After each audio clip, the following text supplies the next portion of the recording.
discouragement. Huwag mong hayaan ang discouragement na talunin ka. Remember this word.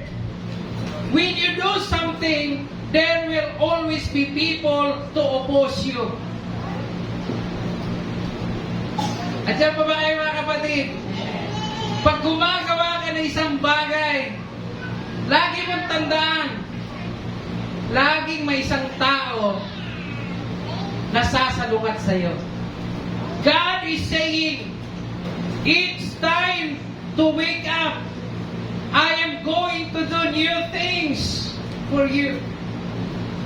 Gumising kayo dahil gagawa ang Diyos ng bagong bagay para sa atin.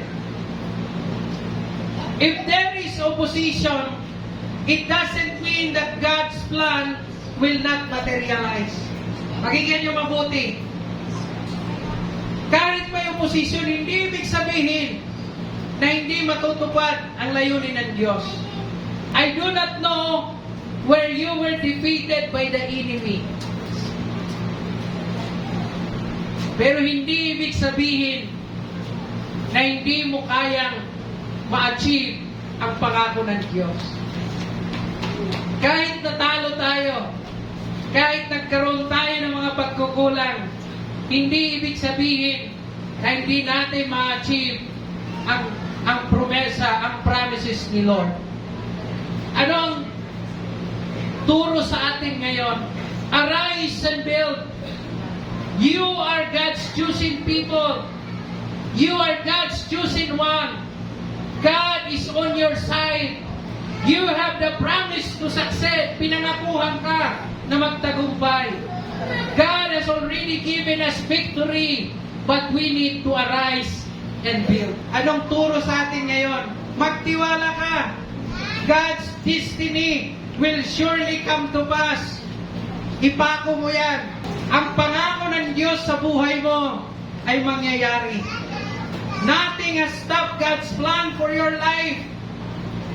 The relationship that did not work out, the business plan that failed, marahil may nagbabalak magnegosyo, hindi natuloy o pumalpak.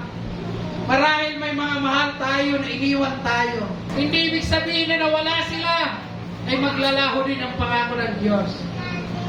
If you arise and build, I believe what was difficult for you for the past year is going to be easy this coming year.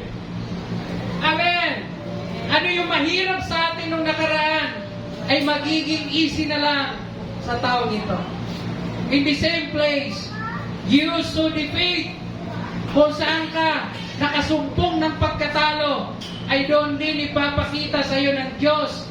Doon din ipapalasa ng Diyos sa iyo yung pagkapanalo.